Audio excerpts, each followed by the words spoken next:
안녕하세요. 공인중개사 시험을 과목별로 정리하는 시간, 시니어를 위한 공인중개사 마스터입니다. 공인중개사 공법 과목은요, 이 문제를 맞추는 수준까지 이르러야 하는데 그 이르는 순간까지가 6개월 이상 걸린다고 합니다. 참 공부하기가 쉽지가 않은데요. 그만큼 시간과 노력을 많이 투자해야 하는 부분이라고 합니다. 하지만요, 너무 처음부터 겁먹지 마시고요. 차근차근 저희와 함께 공부하시면서 잘 준비하시길 바라겠습니다. 오늘도 기초 강의 진행해 봐야겠죠? 이석규 교수님과 함께합니다. 박수로 맞아주세요.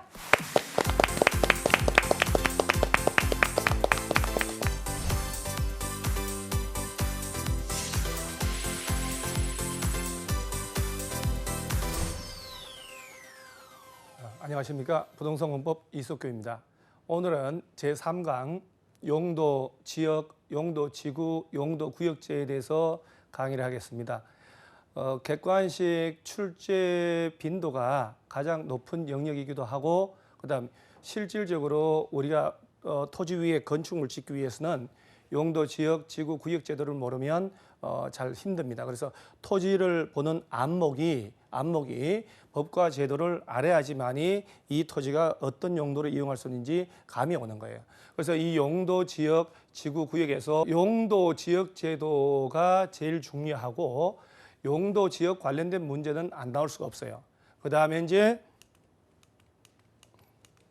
용도 지구, 그 다음 용도 구역, 이 중에서도 용도 지역이 가장 기본이에요. 그러면 우리 머릿속에 일단 용도 지역을 머릿속에 정리하실 때는 항렬을 잘 따져야 돼요. 국토 전체는 도시지역, 그 다음에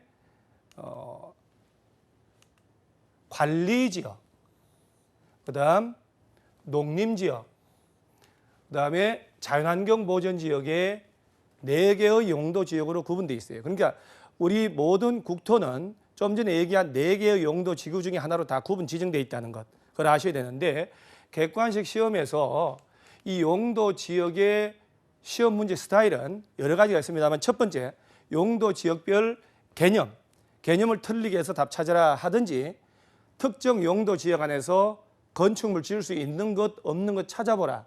그 다음 문제는 건축물 지을 때 규모, 즉 건폐율과 용적률, 이걸 위주로 물어봅니다.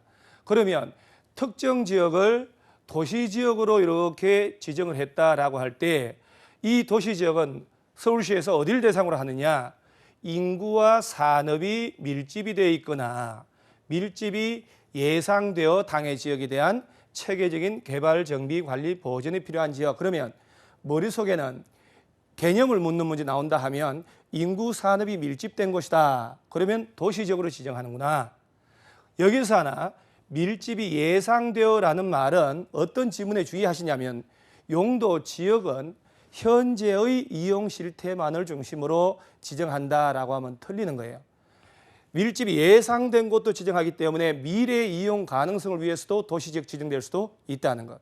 그러면 이 도시지역을 공부를 할 때는 도시지역을 지정했으면 그걸로 끝이 아니고, 이 도시지역을 거주용으로 이용하자 그러면 일정 부분을 주거지역으로, 도시 외곽을 공원, 산이 있어서 개발하면 안 되겠다라면 녹지지역으로, 도시라도 공장 짓게 해야 되겠다 그러면 공업지역으로, 그 다음에 토지 이용도를 최대한 높여야 되겠다 그러면 상업지역으로, 그 다음에 주거지역으로, 상업지역으로, 녹지지역으로, 다시 주거상업 등으로, 도시지역은 크게 주거지역, 단어 속에 딱 보면 힌트가 나옵니다.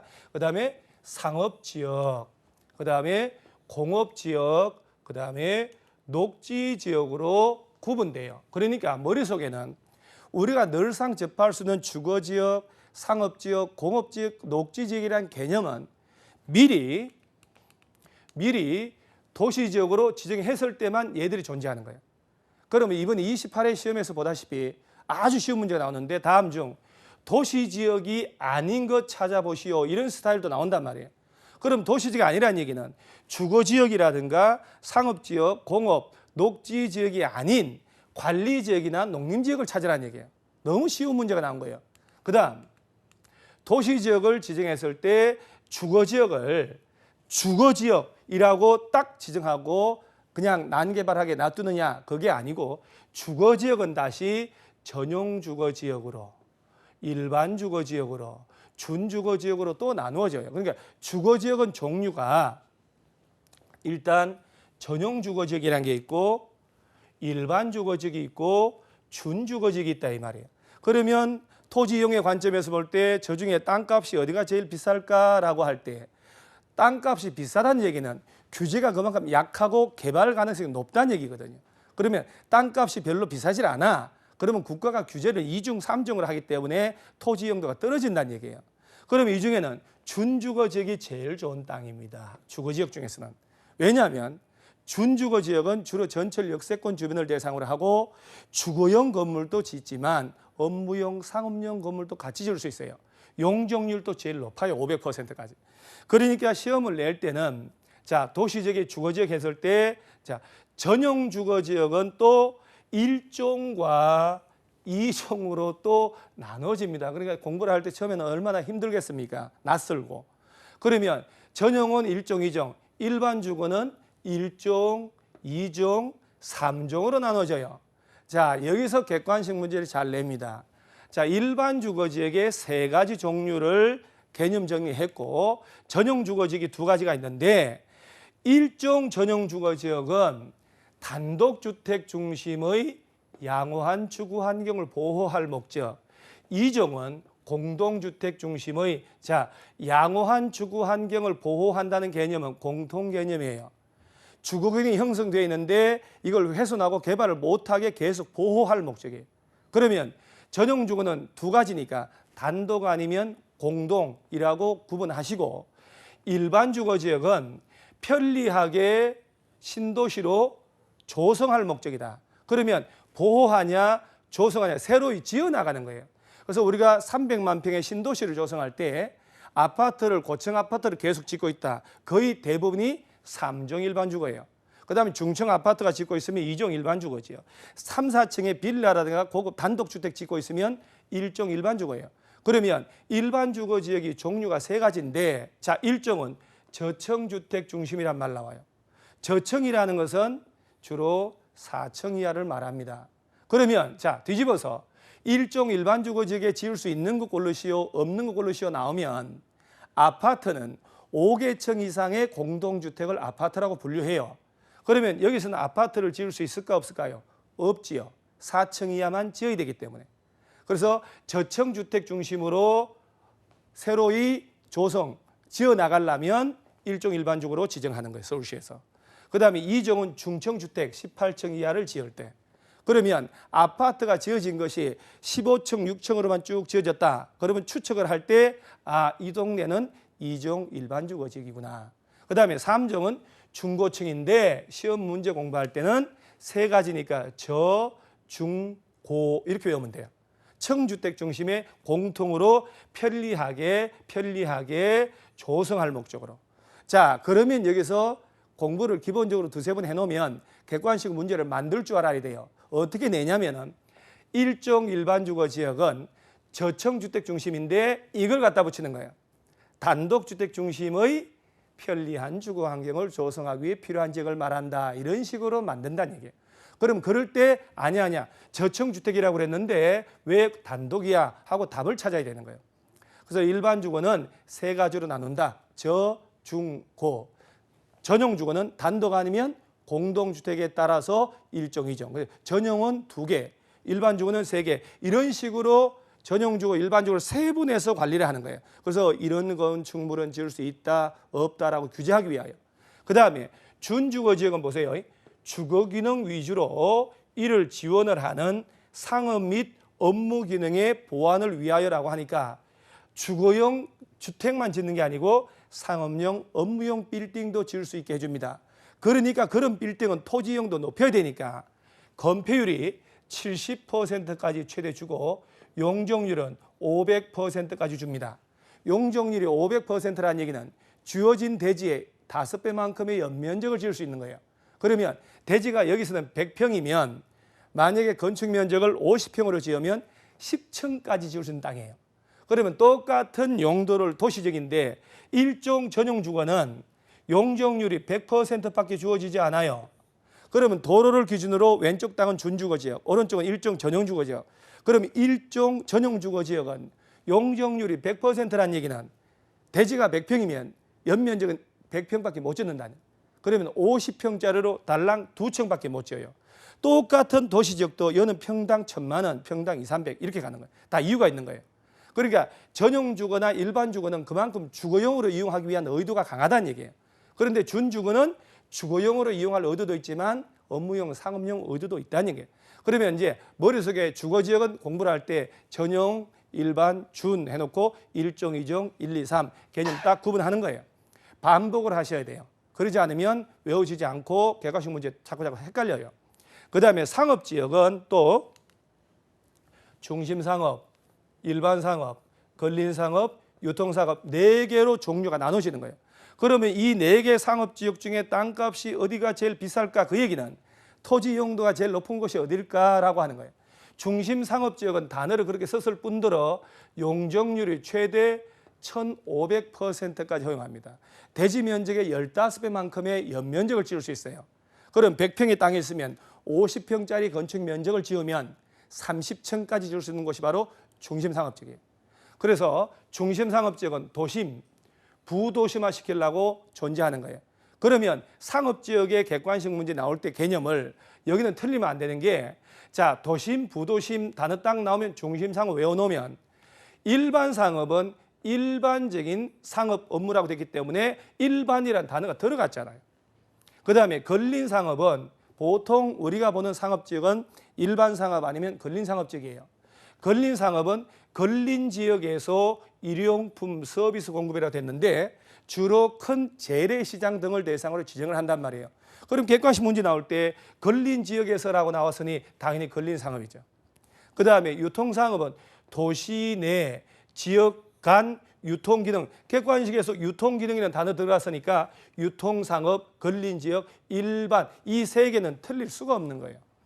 그러니까 상업지역은 개념 나올 때 절대 틀릴 수가 없는데 이 유통상업은 주로 잘 보시면 도시 내 지역 간, 즉 도시 외곽에 큰 물류센터라든가 도매시장 같은 거 있을 때 유통상업지역 지정해요. 그러면 보통 우리가 보는 것은 중심 아니면 일반. 그러면 내 땅이 일종 전용주거지역이었다가 서울시에서 도시군 관리계획 절차를 거쳐서 일반이나 중심상업적으로 용도 변경되면 반사적으로 어마어마한 혜택을 보는 거예요.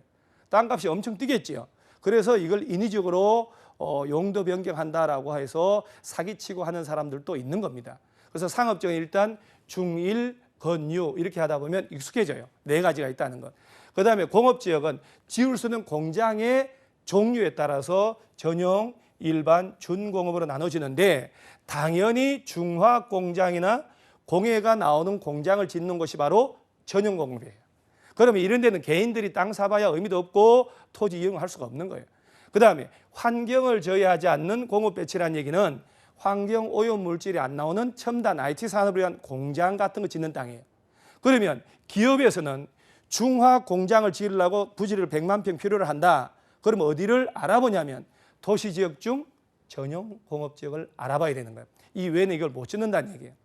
그 다음에 이 준공업지역은 경공업을 위주로 짓지만 주거나 상업이나 업무 기능의 보완이 필요한 지역이라 해서 서울특별시라면 전용 일반주거는 없지만 전용 공업이나 일반 공업은 없지만 준공업지역은 아직도 남아 있습니다.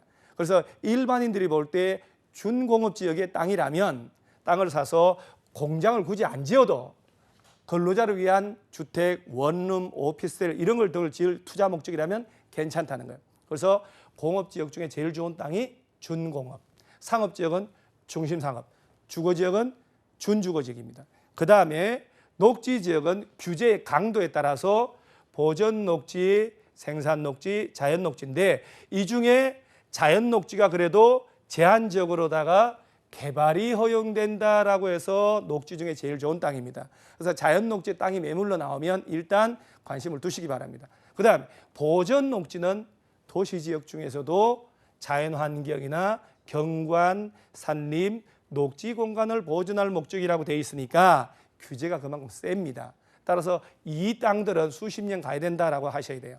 그 다음에 생산 녹지는 주로 농업적 생산을 위하여라고 하는 얘기는 일반인들 볼 때 이 단어만 보면 생산 녹지가 좋은 줄 아는데 절대 아닙니다. 농사 짓게 하려고 개발 못하게 하는 거예요.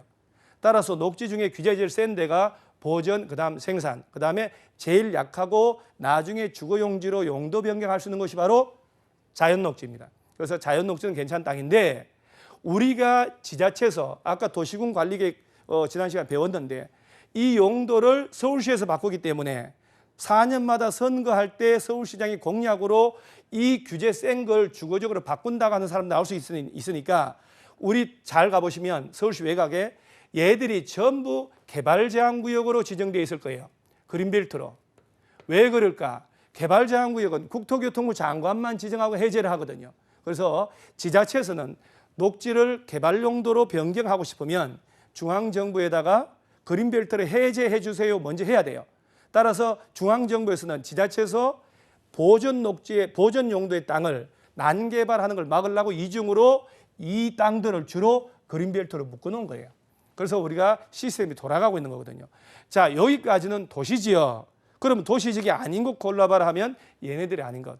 자, 관리지역은 잘 보시면 도시지역의 인구 산업을 수용하기 위하여 도시지역에 준하여 체계적으로 관리하거나 농림업 진흥, 자연환경 산림 보존을 위하여 농림지역. 자, 아까 도시지역의 인구 산업, 그다음 농림지역, 자연환경 보존지역에 준하여라고 했기 때문에 관리지역은 세 개의 용도 지역 목적이 다 혼재하는 거예요. 그래서 생산, 보존관리, 생산관리, 계획관리 중에 이 세 개가 요 계획관리 지역이 나중에 도시적으로 편입이 예상되는 곳이에요. 그래서 관리지역 중에 제일 좋은 땅이 계획관리지역. 농림지역과 유사한 데가 생산, 그 다음 자연환경 보존지역과 유사한 데가 보존관리지역. 그래서 관리지역은 종류가 다시 보존, 생산, 계획관리로 구분할 수 있다는 것. 그중에 제일 좋은 땅은 계획관리지역. 규제 제일 약합니다. 이 두 개는 용적률이 80%지만 여기서는 100%까지 허용됩니다. 그 다음 농림지역은 주로 농지법에 의한 농업진흥지역, 이 단어를 암기를 하셔야 돼요, 수험생들은. 그 다음에 산지관리법 등으로서 보전산지라는 단어가 나와요. 그래서 농지라면 농업진흥지역 지정된 농지, 산림이라면 보전산지가 지정돼야지만 농림지역을 지정할 수가 있는 거예요. 그러면 이 동네가, 이 땅은 농림지역이다라는 얘기는 농지라면 농업진흥지역, 산림이라면 보전산지 둘 중에 하나일 것이다라고 추정을 하는 거예요. 그래서 개발을 못하게 하려고. 그 다음에 자연환경보전지역은 자연환경이 빼어나거나 수자원, 해안, 생태계, 상수, 문화재 이런 것들이 있거나 수산자원을 보호 육성하려고 지정하는데 규제가 제일 세죠. 4개 용도지역 중에. 그래서 이까지 합쳐서 21개 용도지역인데 이 21개 용도지역별로 건축물 지을 때 건폐율과 용적률이 적용받는 거예요. 그래서 건폐율은 최대로 짓는 건축면적, 용적률은 대지에 담을 수 있는 전체의 연면적 개념이에요. 총량의 개념, 용적률 총량. 그래서 건폐율보다 용적률이 중요한데 다음 페이지 보시면은 21개 용도 지역별로 건폐율과 용적률이 규정되어 있는데 이 부분은 객관식에서 반드시 나오죠. 이번 시험은 용적률 나왔고 지난해는 건폐율이 나오고 그래서 이 부분들은 여러분들이 나중에 심화 강의할 때 이 부분에 대해서 조금 반복해서 하실 것이고 너무 많기 때문에 방송을 통해서 하기는 좀 힘들다는 거. 그래서 21개 용도 지역별로 건폐율과 용적률이 적용되어 있다는 거 아시고 그 다음에 용도 지역만으로 달성할 수 없는 또 다른 목적을 위한 게 바로 용도 지구인데 다양한 건 아니지만 용도 지구는 법이 바뀌었어요. 바뀌었는데 시행령이 아직 확정이 안 됐기 때문에 종류만 좀 익숙하면 돼요, 지금은. 그래서 용도 지구는 또 종류가 경관지구, 고도지구, 경관을 보존하려고, 그 다음 높이를 제한하려고, 방화, 화재 위험을 예방하려고, 방제, 재난을 예방하기 위해서, 풍수의 산사태, 보호지구는 문화재가 있거나 중요시설이 있을 때, 항만 같은 것들, 그 다음에 취락지구, 그 다음에 개발진흥지구, 특정용도 제한지구, 복합용도지구에서 일단 머릿속에 용도지구는 9개가 있는데 이 용도지구들에 대한 행위 제한은 대통령령이 확정돼야 되니까 다음 심화 강의할 때 제가 자세히 말씀드리겠습니다. 그 다음에 용도구역은 기존의 용도 지역이나 지구만으로 달성할 수 없는 목적으로 해서 또 추가적으로 들어가는 거예요. 그래서 이 용도구역은 개발제한구역이라는 게 있고 도시자연공원구역도 있고 시가와 조정구역, 그다음에 수산자원보호구역, 입지규제 최소구역 5개가 있는데 여기서 아까 우리 지난 시간에 도시군 관리계획의 내용을 배웠을 겁니다. 도시군 관리계획 내용이 6가지인데 그중에 1번이 용도지역 지구 지정하는 것, 2번이 바로 이 용도구역들이에요. 그러면 이 입지규제 최소구역, 수산자원보호구역, 시가와 조정구역, 도시자연공원구역, 그다음에 개발제한구역 이 중에 하나를 지정하고 변경할 때도 우리가 배운 용도지구들, 용도지역들 이것들 지정하는 절차하고 똑같다는 얘기예요. 그러니까 용도지역이나 지구나 구역들을 지정할 때는 그때그때마다 도시군 관리계획 짜야 된다는 거예요. 그러면 용도구역 쪽은 시험에서 어떻게 나오냐면 이 용도구역 중에 3개는 다른 특별법 적용을 하기 때문에 개별적으로 내지를 않아요. 그래서 용도구역 5개 중에 총론을 전체적으로 묻는 문제 가끔 나옵니다. 그러면 개발제한구역 나오면 얘는 개발제한구역 안에서는 따로 행위제한을 따로 특별법 만들어서 따로 하기 때문에 공법에서 출제 영역이 아니란 얘기예요. 그러면 개발제한구역은 꼭 2가지만 알면 됩니다. 개발제한구역의 지정권자가 누구냐. 그래서 개발제한구역은 반드시 국토교통부 장관만 지정한다는 것. 그 다음에 여기서나 주의할 점은 국방부 장관의 요청이 있어서 보안상 도시개발을 제한할 목적으로 지정할 수 있다는 것. 유일하게 국방부 장관 요청, 보안상 목적 나오면 개발제한구역. 그 다음에 개발제한구역이 지정되면 특별법 따로 만들어졌다. 개발제한구역을 지정하고 관리하기 위해 만든 특별조치법 이 법 적용을 합니다. 그래서 개발제한구역은 지정권자만 알고 제목만 알고 국방상 목적으로 들어간다는 것만 알면 돼요.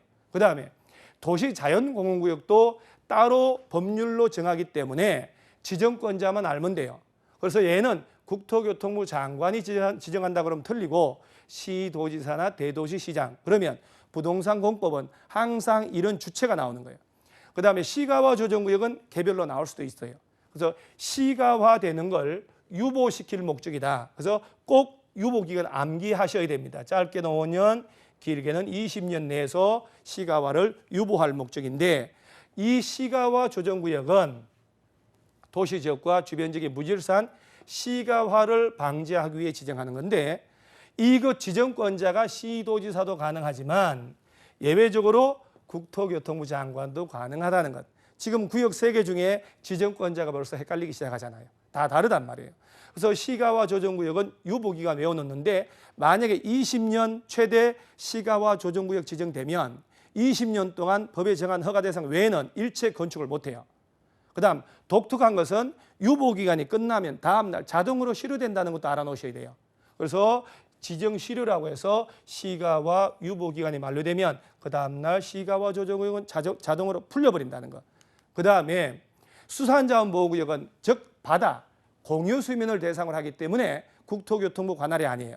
그래서 수산자원보호구역은 꼭 해양수산부 장관만 지정한다는 거 알아놓으시고 요 수산자원보호구역 묶이면 수산자원관리법으로 규제한다. 그러니까 개발제한구역, 도시자연공원구역, 수산자원보호구역 3개는 개별법이 있기 때문에 그 법 제목만 암기하면 되고 그 다음 시가와 조정구역만 조금 심층적으로 하는 겁니다. 그 다음 요 입지규제 최소구역은 반드시 국토교통부 장관만 지정하는데 하나의 거점 도시를 만들기 위한 목적이에요.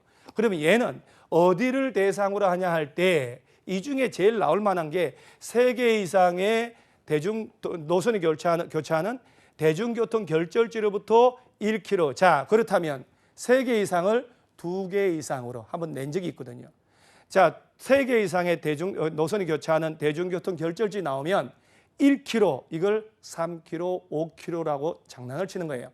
자, 그럼 이 5개 중에 하나가 있으면 입지규제 최소구역 지정하고 그 다음에 이 행위 제한은 따로 입지규제 최소구역 계획을 짠다는 것, 계획에 따라 규제한다는 것, 따로 조례로 정한다, 대통령령으로 정한다라고 하면 틀리는 거예요. 그러면 입지규제 최소구역을 국토교통부 장관이 지정하면 거기에 적용될 입지규제 최소구역 계획이라는 걸 짜고 그 계획으로 건축물의 용도라든가 건폐율, 용적률, 높이 등을 다 정하는 거예요. 그러면 그 안에서는 이 계획에 적합하지 않으면 건축물 건축 행위를 인허가를 해주지 않는다는 것. 자, 그러면 용도구역은 5개 중에 5개 제목과 지정권자 구분하시고 개별로는 시가와 조정구역과 그다음에 입지규제 최소구역만 좀 심층적으로 하시면 정리가 됩니다. 여기까지가 용도, 지역, 지구, 구역 제도였습니다. 감사합니다.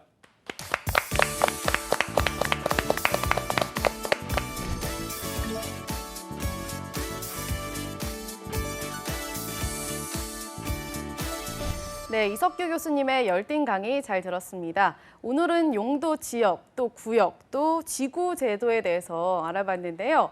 너무 종류가 많아서 좀 버거우신 분들도 있으셨을 것 같은데 너무 처음부터 외우려고 하지 마시고요. 일단 오늘은 뼈대를 세우고 이해를 한다는 방식으로 강의 들으셨으면 좋겠습니다. 자, 오늘 강의 다시 보고 싶으신 분들은요. 유튜브나 한국직업방송 홈페이지에서 다시 보실 수 있습니다. 저희는 다음 이 시간에 더 알찬 소식으로 돌아올게요. 고맙습니다.